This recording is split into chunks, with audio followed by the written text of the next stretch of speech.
పరాయితనం, మనది మనందరిది అంటేనే మనతనం, మంచితనం, మగతనం.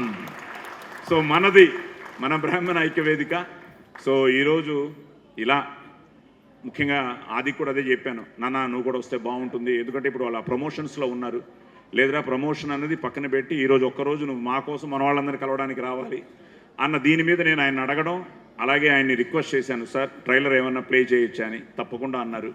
సో అది ఏమన్నా మిమ్మల్ని ఇబ్బంది పెట్టుంటే మిమ్మల్ని క్షమించమని అడుగుతూ, సో తప్పకుండా ట్రైలర్ నచ్చిందా?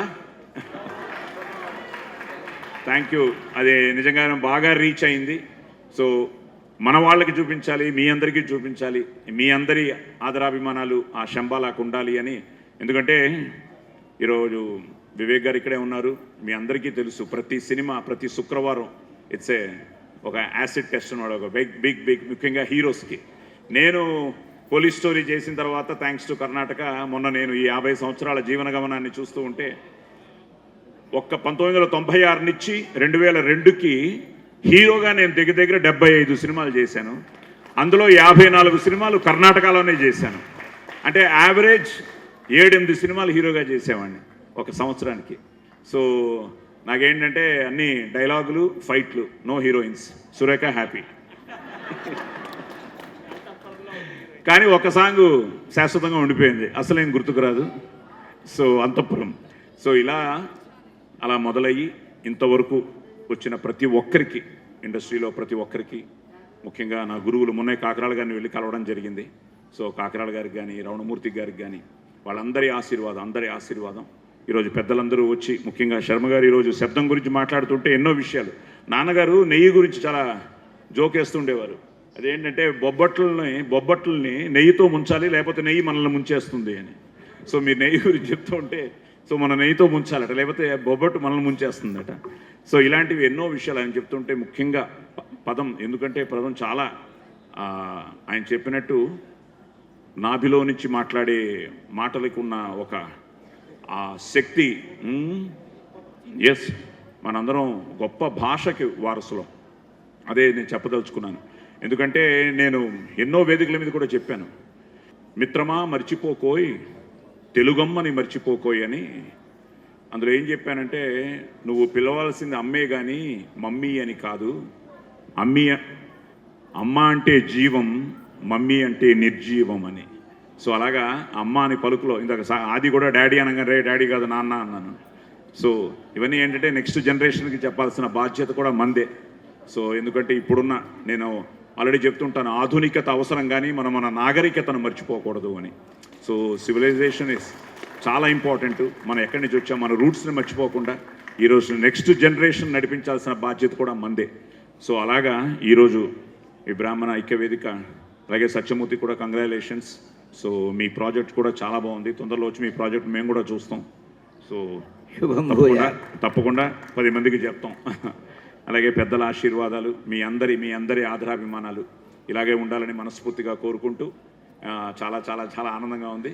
సో నిజంగా ఒక విధంగా నా కడుపు నిండిపోయింది, కానీ ఆకలికి ఆకలేస్తుంది. సో ఆకలికి ఆకలేస్తుంది కాబట్టి ఇందాక మైక్ సడన్గా ఆగిపోతే అదే అనుకున్నాను, మైక్ కూడా ఆకలేస్తుందేమోనని.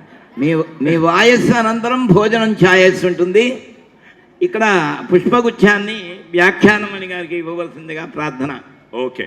సో ఆమె గాయకమని అందరికీ ఈ కార్తీక మాస శుభాకాంక్షలు తెలియజేస్తూ, ఈ దేవదేవుడు, ముక్కోటి దేవతలు మీ అందరికీ ఆయుర ఆరోగ్య అష్టైశ్వర్యాలు ఇవ్వాలని మనస్ఫూర్తిగా కోరుకుంటూ, పిల్లలందరూ తల్లిదండ్రుల పేరు నిలబెట్టాలని, వాళ్ళందరూ వాళ్ళు అనుకున్నవి సాధించాలని మనస్ఫూర్తిగా కోరుకుంటూ, లోకా సమస్తాం సుఖినో భవంతు. శుభం భూయాత్. అందరికీ నమస్కారం. ఈరోజు బ్రాహ్మణ ఐక్యవేదిక ఆధ్వర్యంలో కార్తీక సమారాధన కార్యక్రమాన్ని నిర్వహించుకోవడం జరిగింది. ఈ కార్యక్రమానికి ముఖ్య అతిథిగా మన శ్రీ సాయి కుమార్ గారు ఇచ్చేయడం జరిగింది. ముఖ్యంగా ఈ బ్రాహ్మణ ఐక్యవేదిక స్థాపించడానికి కారణం, బ్రాహ్మణులు మనం చాలామంది ఉన్నాము, ఉండి లేకుండా ఉన్నాం. ప్రధాన కారణం మనలో ఐక్యత లేకపోవడం వల్లే. అందుకోసమే భూమి మీద పుట్టిన ప్రతి బ్రాహ్మణుడు ఐక్యంగా ఉండాలన్న ఉద్దేశంతో బ్రాహ్మణ ఐక్యవేదిక అనే నామకరణం చేసి ఈ కార్యక్రమాన్ని, ఈ సంస్థను స్థాపించడం జరిగింది. దానికి మన బ్రాహ్మణులు, మన కుటుంబం అందరూ కూడా సంతోషించి వారి మద్దతుతోటి ఈరోజు అనేక సంఘాల మద్దతు తీసుకొని ఈ కార్యక్రమాన్ని దిగ్విజయంగా నిర్వహించుకుంటున్నాం. ఎందుకంటే మనం ప్రభుత్వాలు, కేంద్ర ప్రభుత్వం కానీ రాష్ట్ర ప్రభుత్వం కానీ అనేక సంక్షేమ పథకాలు ఏర్పాటు చేశాయి. వాటిని మనం సద్వినియోగం చేసుకోలేకపోతున్నాం. కానీ ప్రభుత్వం ఇవ్వటం లేదని చెప్పి నింద వేయడం చాలా పొరపాటు. అడగైందా అమ్మైనా పెట్టదు. మనం అప్లికేషన్ పెట్టుకుని దాన్ని ఫాలో అప్ చేస్తే కానీ అవి మనకు రావు. దానికి మన ఐక్యత గట్టిగా ఉంటే ప్రభుత్వానికి కూడా మనం విన్నవించుకొని, చాలామంది పేద బ్రాహ్మణులు ఉన్నారు, వారి అందరికీ కూడా ఏదో విధంగా ప్రతిఫలం చేకూరాలనే ఉద్దేశంతో ఈ బ్రాహ్మణ ఐక్యవేదిక కంకణం కట్టుకొని బ్రాహ్మణ ఐక్యవేదిక స్థాపించడం జరిగింది. దానికి మీ అందరి యొక్క సహాయ సహకారాలు ఉంటే ప్రభుత్వం ద్వారా కేంద్ర ప్రభుత్వ, రాష్ట్ర ప్రభుత్వ పథకాలన్నీ కూడా మన బ్రాహ్మణులందరికీ ఇప్పించాలన్నదే బ్రాహ్మణ ఐక్యవేదిక ప్రధాన లక్ష్యం. ఈ కార్యక్రమాన్ని ఇంత అభిమానంతో ఇచ్చేసి జయప్రదం చేసిన ప్రతి ఒక్కరికి పేరు పేరున హృదయపూర్వక ధన్యవాదాలు తెలియజేస్తూ, అలాగే మా మిత్రులు ప్రింట్ మీడియా కానీ ఎలక్ట్రానిక్ మీడియా కానీ మిత్రులందరికీ కూడా పేరు పేరున శిరస్సు వంచి హృదయపూర్వక ధన్యవాదాలు తెలియజేస్తూ నమస్కారం. మహాసరస్వతికి నమస్కారం. సకల గోత్ర ఋషుల సంతతికి నమస్కారం. ఈ బ్రాహ్మణ సమైక్య వేదికని ఏర్పాటు చేసి భాగ్యనగరంలో బ్రాహ్మణ సమాజానికి చాలా అద్భుతమైనటువంటి సేవ చేస్తున్నారు మా ఏవిఆర్ మూర్తి గారు.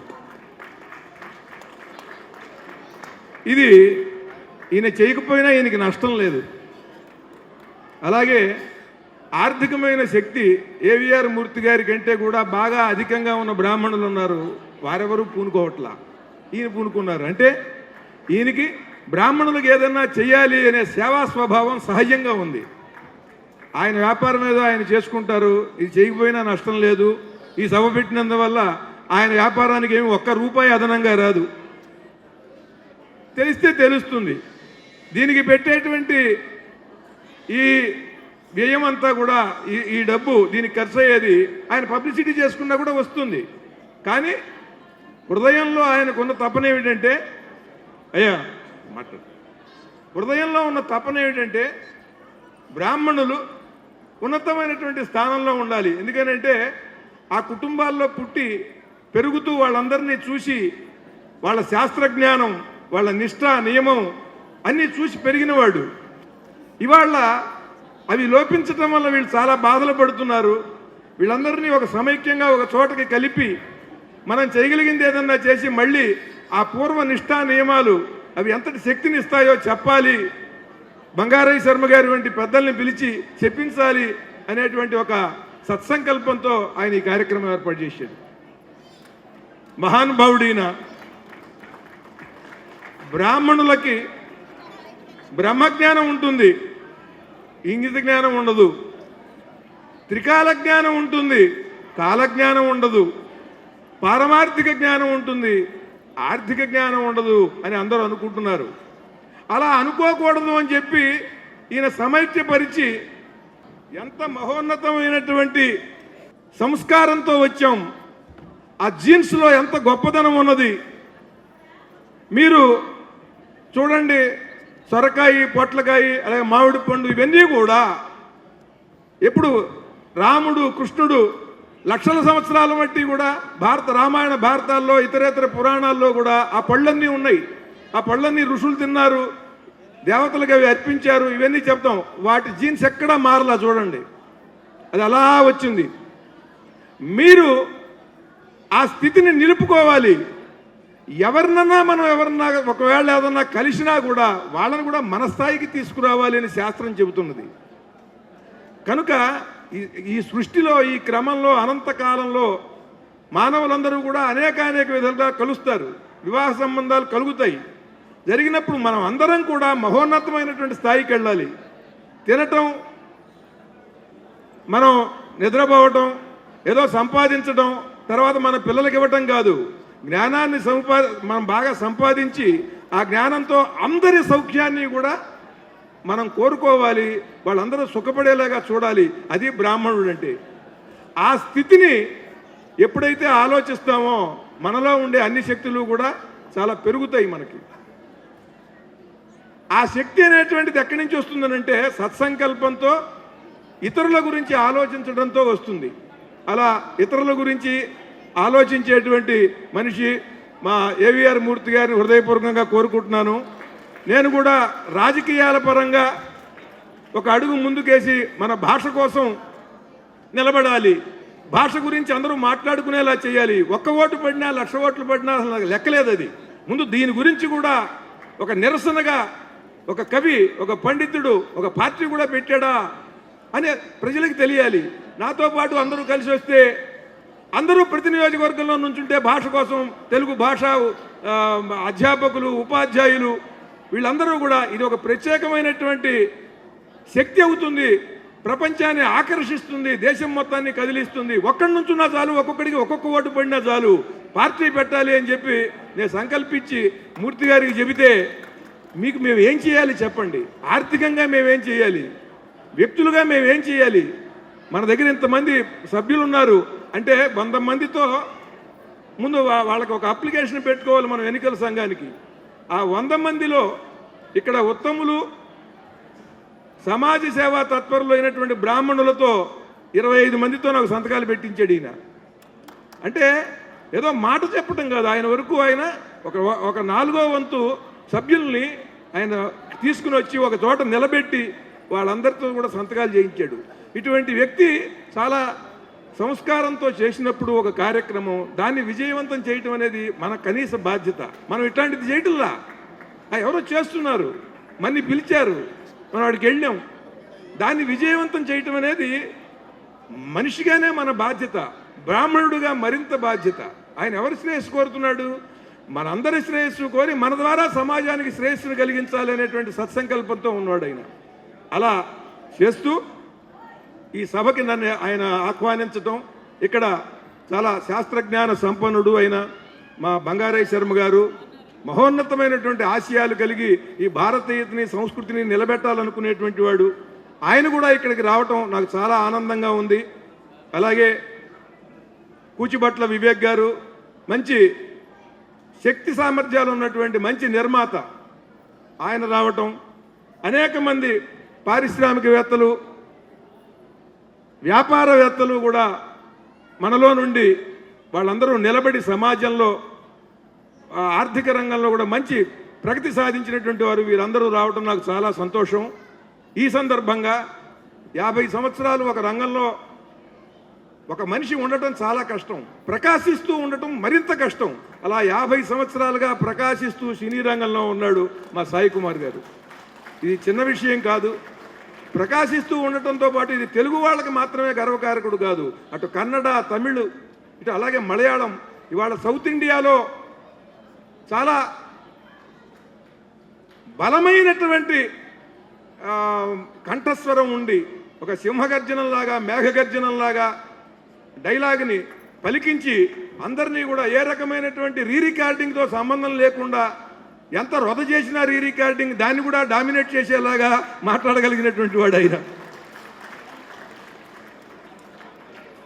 ఆయన 50 సంవత్సరాల పండుగకి ఇక్కడ ఆయన ఆహ్వానించి ఆయన సత్కరించడం కూడా ఇది కూడా చాలా గొప్ప విశేషం.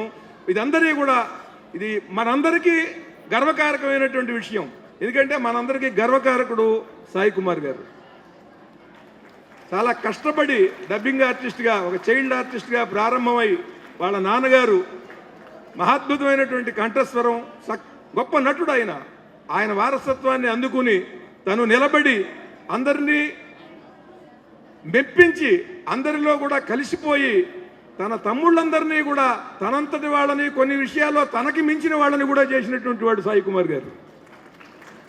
ఆ వారసత్వాన్ని అందిపుచ్చుకుని వాళ్ళ అబ్బాయి ఆది కూడా చక్కగా సినిమాలు చేస్తున్నాడు. అతనికి కూడా మంచి విజయం వచ్చి నిలబడి అక్కడి నుంచి అతను కూడా ముందుకు సాగాలని కోరుకుంటున్నాను.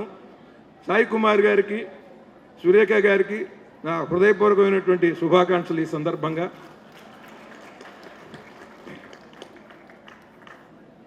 మీరందరూ మా మూర్తి గారితో ఉండి ఆయన ఆశయాన్ని గమనించి ఇటువంటి వ్యక్తి లేకపోతే మనం ఏదన్నా చేయగలమా? ఎవరికి వాళ్ళు ఒకసారి ఒకళ్ళు ఆత్మావలోకనం చేసుకోండి, లోపలికి చూసుకుని ఒక ఆలోచించండి. ఎవరన్నా లేకపోతేనేమో మన వాళ్ళు ఎవరు మనకి చేయరు, అది ఆ రకంగా మాట్లాడతాం.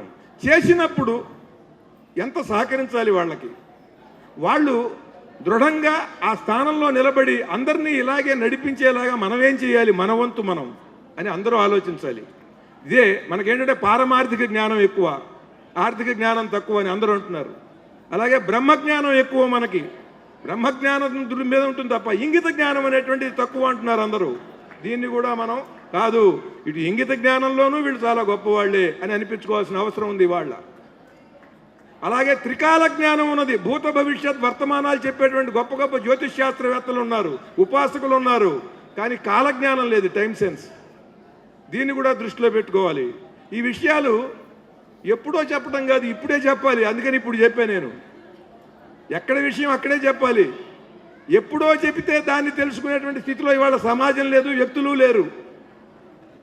కనుక మీరందరూ సంస్కారంతో మన కోసం ముందుకు వచ్చినటువంటి మనవాణ్ణి మనం ఇంకా దృఢతరంగా అక్కడ నిలబెట్టడం అనేది చేయాలి.